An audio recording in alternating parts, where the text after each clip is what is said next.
สวัสดีค่ะชวนทำขนมนมเนยง่ายๆกับ Easy Food by ชยาค่ะคลิปนี้มาชวนทำฟรุตเค้กค่ะสูตรบัตเตอร์เค้กใส่ผลไม้แห้งเนื้อนุ่มหอมอร่อยเราไปดูวิธีทำกันเลยค่ะก่อนอื่นเราก็มาเตรียมผลไม้แห้งก่อนค่ะ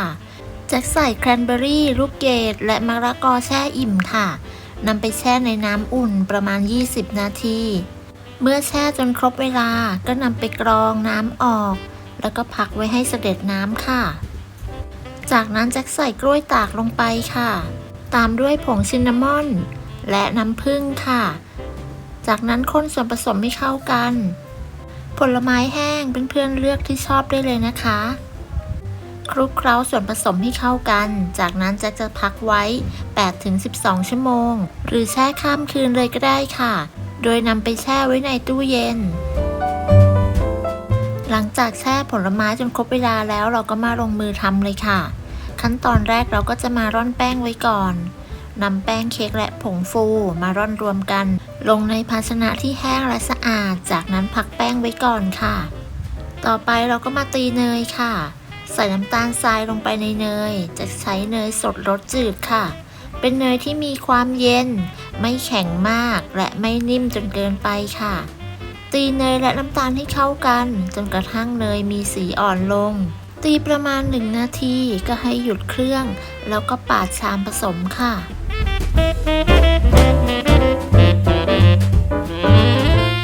จากนั้นก็เปิดเครื่องแล้วก็ตีส่วนผสมต่อจนเข้ากันดีค่ะในขั้นตอนนี้จะใช้ความเร็วระดับปานกลางค่ะทางนี้ขึ้นอยู่กับเครื่องตีของแต่ละท่านด้วยนะคะตีจนเข้ากันดีแล้วก็หยุดเครื่องและปาดชามผสมค่ะต่อไปเราจะใส่ไข่ค่ะจะใส่เป็นไข่ไก่เบอร์2จำนวน2ฟองตอกไข่ใส่รวมกันจากนั้นใส่กลิ่นวานิลาแล้วก็คนให้เข้ากันค่ะเทไข่ใส่ลงไปในชามผสมครึ่งหนึ่งก่อนค่ะแล้วก็เปิดเครื่องแล้วก็ตีส่วนผสมให้เข้ากัน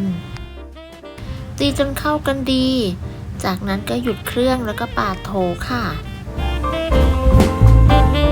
จากนั้นก็ใส่ไข่ที่เหลือลงไปทั้งหมดเลยค่ะ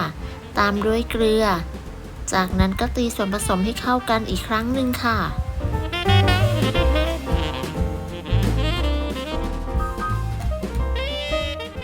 ตีจนเข้ากันดีแล้วก็หยุดเครื่องแล้วก็ปาดชามผสมจากนั้นเราจะใส่แป้งค่ะแป้งที่เราร่อนไว้ตักประมาณ1ช้อนโต๊ะคลุกเคล้ากับผลไม้ที่เราแช่ไว้ค่ะวิธีนี้จะช่วยให้ผลไม้ไม่กองอยู่ที่ก้นเค้กค่ะ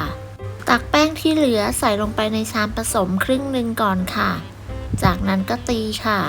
ก่อนที่จะเปิดเครื่องตีก็คนให้เข้ากันก่อนเพื่อป้องกันแป้งฟุ้งกระจายค่ะจากนั้นเปิดสปีดความเร็วกลางตีแป้งและส่วนผสมให้เข้ากัน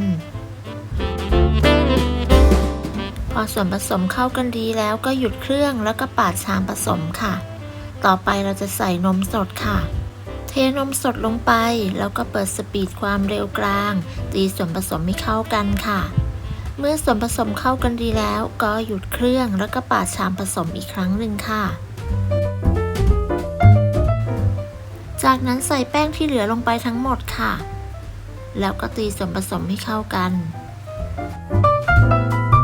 เมื่อส่วนผสมเข้ากันดีก็หยุดเครื่องแล้วก็ปาดชามผสมเหมือนเดิมค่ะต่อไปเราก็จะใส่ผลไม้ค่ะผลไม้ที่เราแช่ไว้แล้วก็คลุกแป้งไว้แล้วนะคะเทลงไปในส่วนผสมได้เลยค่ะ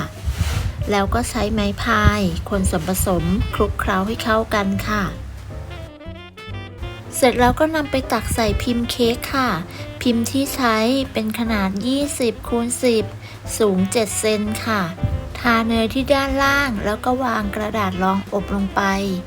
จากนั้นก็ตักส่วนผสมใส่ลงไปเลยค่ะสูตรนี้ใส่ได้ทั้งหมดเลยนะคะ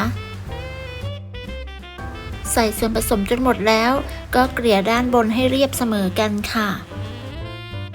ก่อนนำเข้าอบอย่าลืมเคาะเพื่อไล่อากาศด้วยนะคะอบที่อุณหภูมิ160องศาใช้ไฟบนล่างไม่เปิดพัดลมจะใช้เวลาอยู่ที่ประมาณ 55-60 นาทีค่ะเมื่อครบเวลาก็นำเค้กออกจากเตาแล้วก็พักเขาไว้ให้เย็นค่ะเมื่อเค้กเย็นแล้วก็นำออกจากพิมพ์ ดึงกระดาษที่รองอบออก จากนั้นแจ็คจะยังไม่ตัดนะคะแจ็คจะนำไปพักไว้ในตู้เย็นค่ะ โดยการใช้พลาสติกแรปแล้วก็นำไปพักไว้ตู้เย็นอีก1 คืน จะทำให้เค้กของเรามีความนุ่มแล้วก็หอมอร่อยยิ่งขึ้นค่ะห่อพลาสติกแรปเสร็จแล้วก็นำไปใส่พิมพ์เหมือนเดิมแล้วก็นำไปแช่ไว้ในตู้เย็นค่ะฟรุตเค้กสูตรนี้เนื้อนุ่มหอมอร่อยรสชาติหวานน้อยเทศกาลปีใหม่และคริสต์มาสที่จะถึงนี้อย่าลืมลองทำกันดูนะคะได้ผลยังไงก็มาคอมเมนต์คุยกันค่ะขอบคุณสำหรับการติดตามรับชมคลิปนี้นะคะ